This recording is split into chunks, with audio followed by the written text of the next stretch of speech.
So thanks for allowing me to take a few minutes here just to update you on what we're doing against ISIL.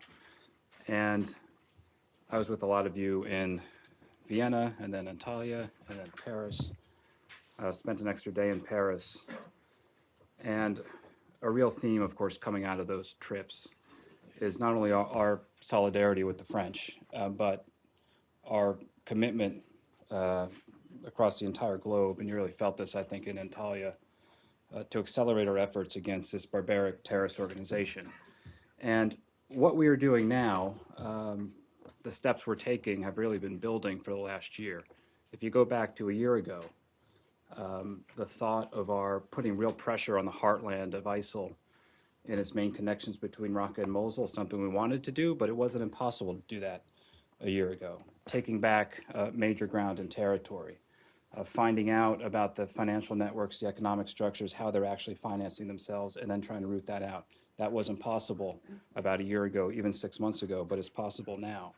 So I think we have an opportunity now, in the wake of Paris, to really galvanize the entire coalition and intensify our pressure across the board. And I would put it in two ways. We want to make no mistake. We're going to destroy this terrorist organization, and in two ways. We're going to suffocate the core, which is in Iraq and Syria, and we are going to suffocate the global networks. And the global networks is something that everybody's focused on now, and rightfully so, and I've said this before, we've never really seen anything like this before. 30,000 foreign fighters, these jihadi fighters coming from 100 countries all around the world into Syria and Iraq. Depending on who's counting, there are different numbers from the 80s, but it's about double the number that went into Afghanistan in the 80s. Those guys came from just a handful of countries. This is 100 countries all around the world. Myself and General Allen over the last year traveled to about 30 capitals and coalition capitals, including North Africa, Europe, Gulf states, Asia. And you heard a common theme of what's driving a lot of these young men and women to join this fight in Iraq and Syria, and it is this phony notion of the caliphate that Abu Bakr al-Baghdadi announced in the summer of 2014. And his core driving philosophy, if you really read it, going all the way back to Zarqawi in 2004, is this expanding state that they claim to be trying to create, this war of flags of constant expansion. So one of our core focus areas, therefore, in suffocating the core is shrinking that area, and that is happening. So I wanted to take about 10 minutes really to go through what we're doing now.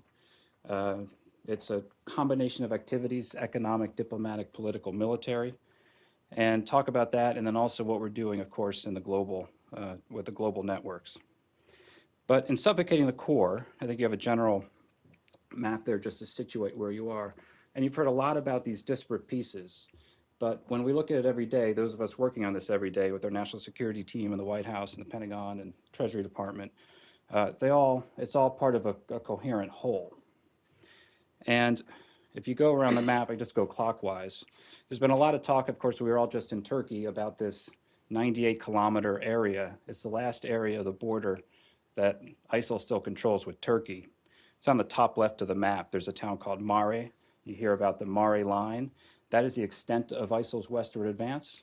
They have tried now for a number of months to move further west. We've worked very hard with the Turks diplomatically, extremely close cooperation with Turkey, and with groups that are on the ground to ensure that this is going to be the extent of ISIL's westward advance, and now we're going to start pushing them back.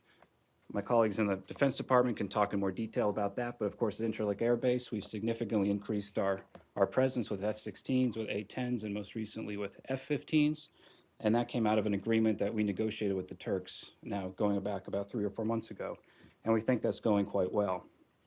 So in our cooperation with Turkey, politically, diplomatically, talking to the Turks very closely about how we are going to coordinate to do this. There are activities on the ground going on now with the fighters on the Mare line against ISIL, and also there are things we expect and hope the Turks will do on their side of the border to shut off this last stretch of territory to ISIL.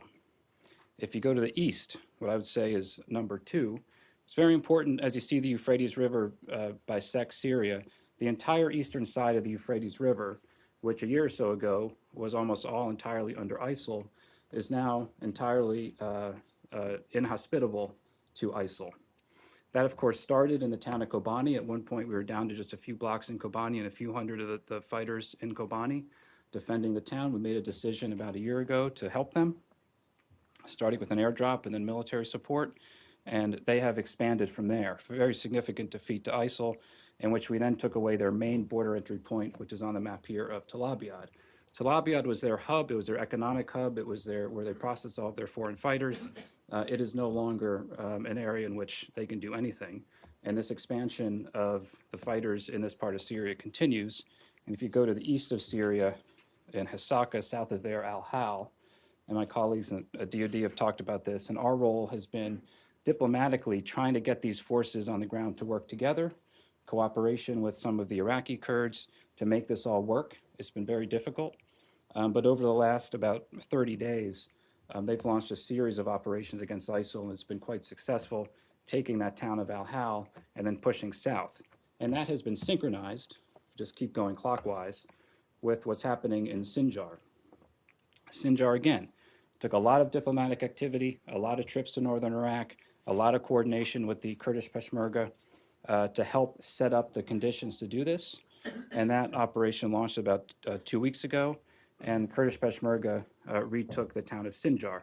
Why that is important and why we have been focusing on it for so long is that the lifeline for Daesh, ISIL, in its core here between Raqqa and Mosul, the I-95 corridor, is a highway called Highway 47. And they've been able to traverse it, only getting pressure on the air. They've not gotten pressure on the ground. Now, with the Kurdish Peshmerga retaking Sinjar, we have cut that main highway, and simultaneous efforts that are ongoing in Syria will continue to constrict. This is part of this suffocation. We want to isolate them in Raqqa, we want to isolate them in Mosul, and then continue to strangle and increase the pressure, and that's going to continue. If you just go further, there's Mosul. We have worked with the Iraqi Peshmerga diplomatically and with the government of Iraq to set up in Makhmur a joint headquarters. We're planning the operation of Mosul. Make no mistake, that's going to take some time, but we are already now, there's a new governor in Nineveh province, and working with him to recruit local fighters and organize them to begin to put pressure, constrict, and suffocate, and that's something that will continue. If you go south towards Baghdad and the Tigris River, it's important to remember in the summer of 2014 when ISIL was pouring down the Tigris River Valley, pressing on Baghdad. Now the dynamic is complete opposite. The Beji oil refinery, something that I think historians will look at the fight for the Beji oil refinery, and the Iraqis fought quite heroically there. We, of course, helped them over 14 months with airdrops and military support, and Iraqi forces ultimately now have secured the Beji refinery, secured Beji, and that we think is really now the extent of ISIL's southern advance. Go south to Beji and Tikrit. Tikrit is very important because it's where everything came together, the economic, political, and diplomatic. Extremely difficult situation at first. In terms of the retaking of Tikrit, there were a lot of Shia militia groups involved in that operation in the beginning, and it didn't go particularly well. The Iraqi government came to us and asked for help. We worked very closely with them diplomatically and politically to set the conditions in place to help them. They ultimately retook Tikrit. But since Tikrit has been retaken, what's most important, this, of course, is an iconic Sunni city, and working with the global coalition, with the United Nations, with the government of Iraq, set up an international stabilization fund to help get refugees back into the city of Tikrit. And now about 75% of the population has returned to Tikrit. That's significant because in most areas here in Iraq and Syria, the population is not returning to their homes. We have it actually working in Tikrit. It's far from perfect. It's hard every single day. Our embassy team is working it every day with the UN and with the government of Iraq, and we're learning lessons every day of how that went and what we can do better as we move on to other areas. I'll just loop around because one of the other areas is, of course, Ramadi. Ramadi fell about 90 days ago and was a significant setback to the overall campaign, something we've talked about in detail. We know what ISIL wanted to do when they took Ramadi. They wanted to sweep east down the Euphrates River and again pressure Baghdad, basically collapse the Iraqi security forces. We made an immediate decision, working with Prime Minister Badi and the Iraqi government at his invitation. We sent some of our special forces units into Taqadum Air Base to help the Iraqis regroup, reorganize, recruit local fighters, and begin to push back. They halted that ISIL advance entirely, and now they are moving on Ramadi, and my DoD colleagues can talk about that in more detail. But given what ISIL tried to do and given where they are now, that is now going the right way, although it's extremely, extremely difficult. Iraqi security forces in this operation to retake Ramadi have already suffered about 1,200 casualties, about 200 dead. They are fighting, they're dying to retake their country, and that's something that we are very much going to help them do. Two more points on this map before I get to the global network. Haditha, going up the Euphrates River Valley there. Haditha has been a focus for ISIL. They've poured everything they possibly could at it, and they have failed. We have worked with the coalition at Al Asad Air Base. I've been out there now a number of times ourselves, the Australians, the Danes. We are there not only working with Iraqi security forces, but also working with local tribal fighters, and they have now gone from defensive maneuver operate to actually expanding their presence and defeating ISIL and doing offensive operations. That's quite significant because we've had to work closely politically with the Iraqi government and pull a number of measures together on the economic, humanitarian side and the military side, and I think Haditha is where a lot of that has come together. The final point, just to finish the circle, is in Al-Raqqa. Al-Raqqa is where we think their leaders are, where we think a lot of their planning cells exist, and we are going to do all we possibly can, working with all the forces available and working politically, diplomatically, and across the economic line of effort to isolate and entrap ISIL in Al-Raqqa. So that's all I'll say about that now, but I think the fact that just last week, going after Jihadi John, the fact that Junaid Hussain, we found them on the streets of Raqqa and were able to conduct very precise target operations thanks to the great work that our colleagues do, and that's going to continue. We have seen that as we continue to put pressure on ISIL, they make mistakes, they do stupid things, and we are going to really do all we can to intensify the pressure over these coming weeks. Let me talk about outside the core and the networks. These are the foreign fighter flows, the foreign fighter networks. We've done a lot over the last year. When we started the coalition, there wasn't much focus on this at all, quite frankly. We passed a Chapter 7 resolution since that time. We've had about 44 countries have passed new laws, 22 countries reinforcing legal frameworks. But most importantly, we've had about 34 countries now around the world, and it's quite significant, have arrested foreign fighters or broken up cells and networks. And what we want to do now within the coalition, this started some time ago, but we really need to accelerate it, is it's one thing to break up a plot in one capital and another capital. It's another thing to work across our law enforcement intelligence communities, work within a coalition to share information and just collapse and shock the networks. And that's what we want to do. We need to work as a global community, as a global coalition to share information. As one capital breaks up a cell, as another capital breaks up a cell, we have to connect the dots and shock these networks and collapse them. There's a role for every country in the coalition to play in this regard. There's a role particularly for Turkey to play, but there's also a role for what we call the source countries, in which people are coming from capitals all around the world into Turkey and then into Syria. Within the EU, they have had a debate for some time about what we call passenger name registries in terms of passenger airplanes, and a debate between privacy versus security is something that they've been debating for some time. We obviously feel very strongly that we have to get those PNR instruments in place. We know how to do this. We are very focused on the homeland. We know everybody coming in. We keep these records very carefully. Bureaus here in the State Department track this every single day, and it's something that we need our coalition partners to assist with, and we believe very strongly in their capitals to do the same. I know the EU is talking about this today in Brussels. I will be seeing their political director later today, and we feel very strongly that now is the time to move forward on some of these very important protections. On top of this effort against ISIL is the ongoing conflict in Syria, and many of you are in Vienna, and of course this is a primary focus of ours. And really the core element of that second Vienna communique is not only a timeline in which everybody has agreed upon, but getting all those critical countries in the room, the entire permanent 5 members of the Security Council, the Saudis, the Iranians, and everybody else. Those have been very intense conversations, but I think overall very constructive conversations. And a key element in that communique is the concept of a ceasefire, because there's broad recognition that we all need to focus on these terrorist groups, and that the ongoing conflict between the regime and the opposition can sometimes get in the way of that. However, that conflict will not wind down unless we have a credible process for a political transition. So there is some convergence of views. I think the process in Vienna has been constructive, and that is obviously, as we're focused on ISIL and suffocating the networks, we are focused very intensively on the diplomatic track because many of these things are linked. That's a very broad brush overview of what we're trying to do, but just make no mistake, and I just came from the White House.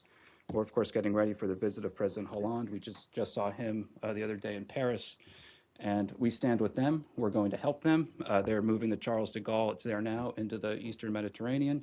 It'll then be going into the Gulf. We're helping them with more intelligence sharing with the agreement we just signed with them. And we are going to work with them and with the entire coalition to suffocate these networks and to destroy this terrorist organization. But finally, it's going to take time.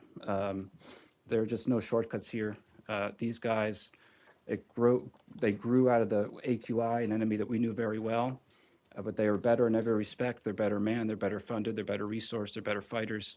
And of course, we are working with indigenous forces on the ground to do the fighting on the ground, because we feel very strongly that that is the longer term solution.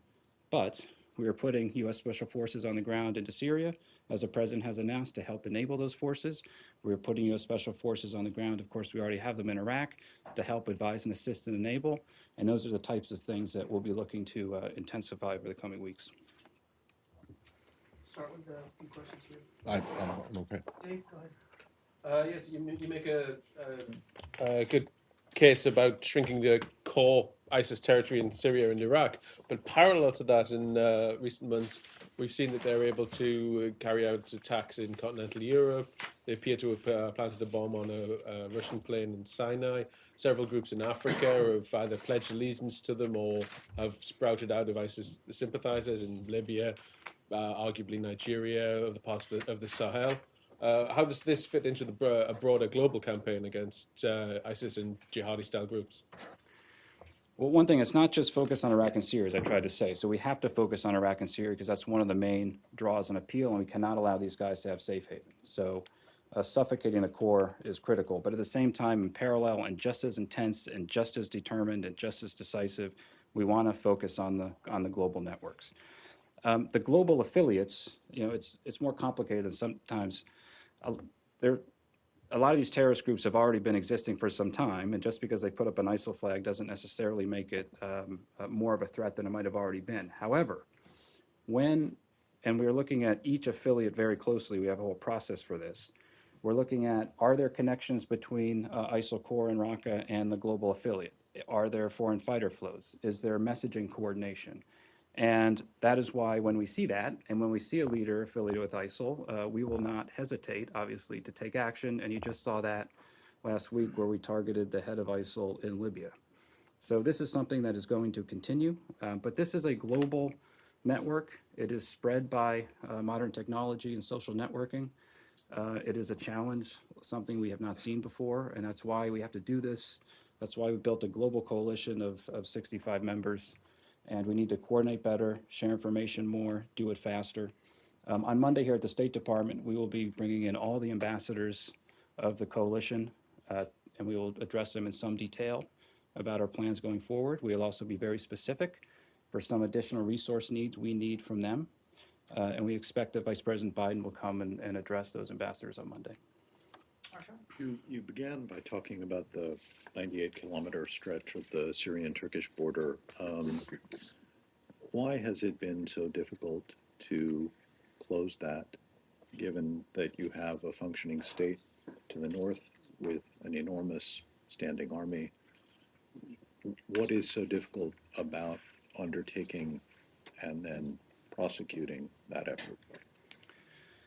Oh, it's a good question. It's a significant stretch of territory, and within that gap area, we call it the Manbij Gap.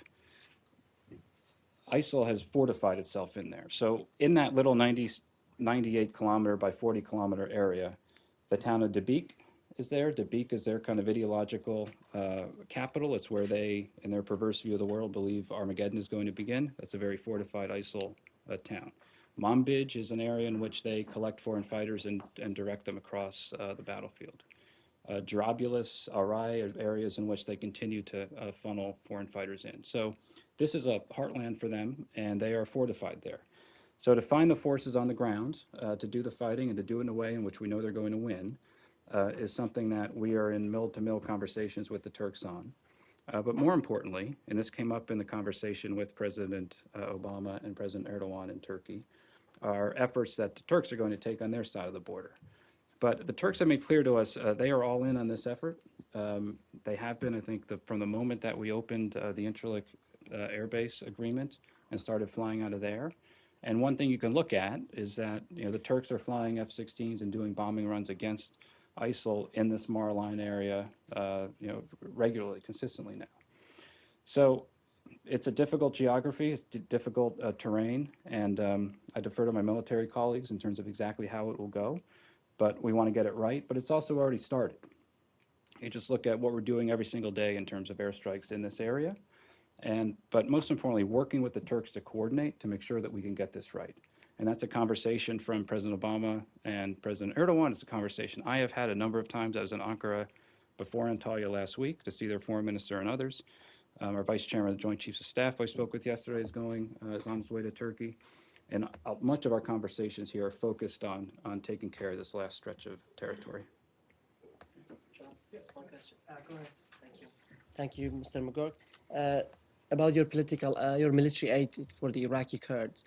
Some people and organizations, including the International Crisis Group, have suggested that you condition that military aid on, say, political reform, because they are afraid that this political rivalry in the region could escalate into the more violence. Do you set any conditions for the military aid you provide for the KRG? It's a good question. I've spent a lot of time with the Kurds over the last year, well before that, but especially over the last year in Erbil and Suli and Dahuk. I was with all the political parties at a critical moment in their political process just a few months ago. We are deeply, deeply engaged with all the Kurdish parties, and our message to them is clear that when the Kurds are united, nothing can defeat them.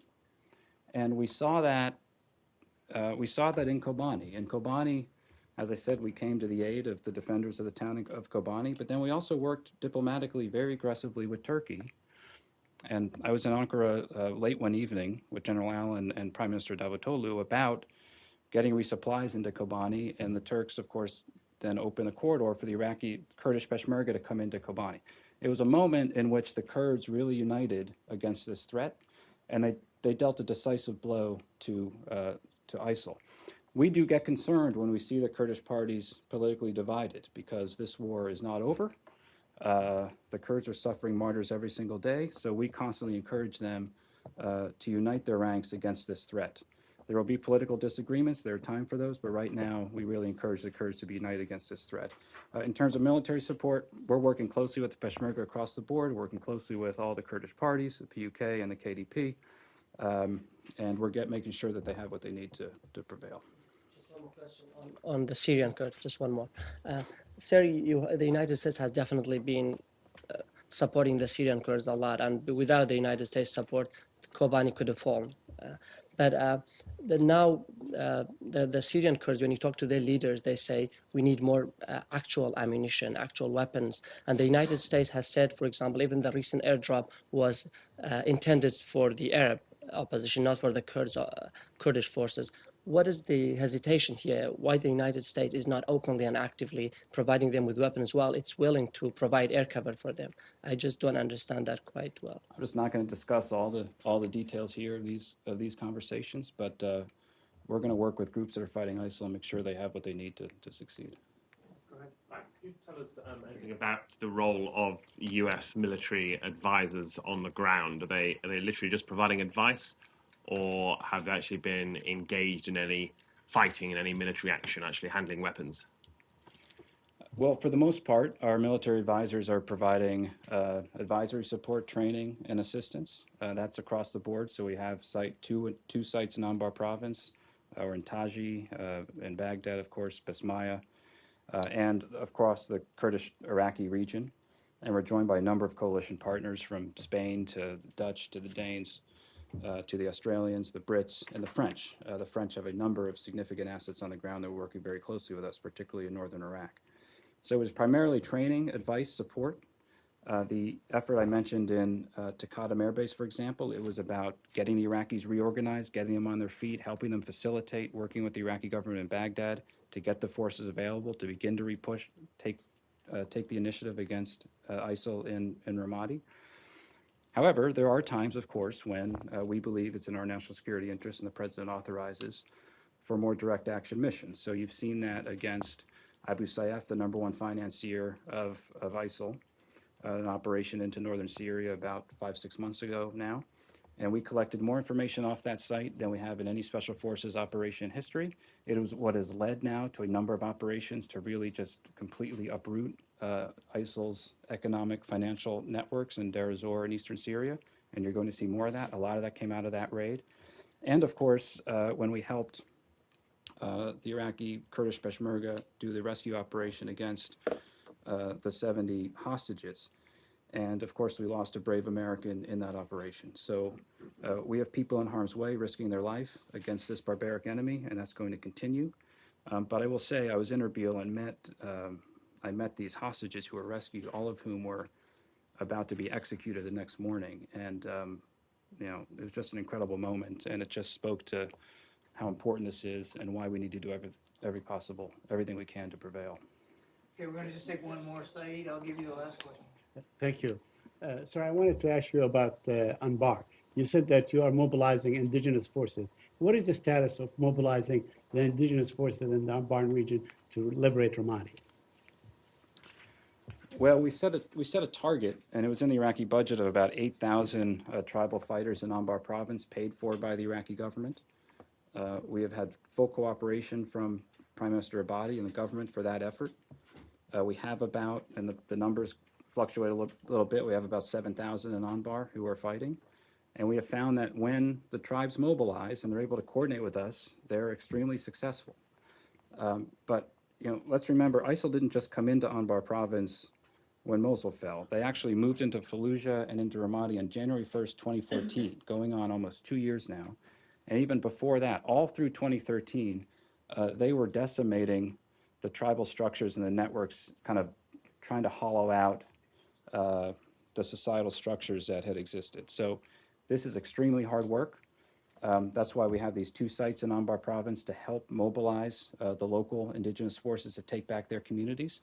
And most importantly, Prime Minister Abadi, he has a philosophy of governance consistent with Iraq's constitution. It's embedded, interwoven in their constitution of decentralization and empowering the governors and local leaders to provide for their own affairs. So you've seen that in Tikrit, where the governor of Saladin and the local leaders there have been empowered to help bring people back to their streets. And we've been working very closely with the governor of Anbar province and the local leaders of Anbar province to help ensure that when neighborhoods are taken back, and it's going to be neighborhood by neighborhood, it will be extremely difficult. This is Ramadi we're talking about. That the resources are there, that the police are there to come back to the streets, and the Italians have led an effort to train the Anbari police, training about 1,000 of them right now, and that the governor and the local leaders have the resources they need to help bring people back to the streets. So I think we've had very good cooperation between the local leaders out in Anbar province and the central government, facilitated by our folks. But it's very difficult. ISIL is going to put up an extremely hard fight. The 3 predominantly Sunni capitals in Anbar, Tikrit. Tikrit is no longer under ISIL's control, Mosul, and Ramadi. And ISIL and its predecessor AQI have fought for Ramadi for years, and they are not going to give up without a major fight. I mentioned the casualties the Iraqis have already taken to take it back. And this is going to be a very difficult fight. But we are, and you can get the briefing from Colonel Warren, who gives excellent briefings and real detailed briefings of what we are doing to help enable those forces right now on the ground. So this will take some time, but I think we have the pieces in place to do it.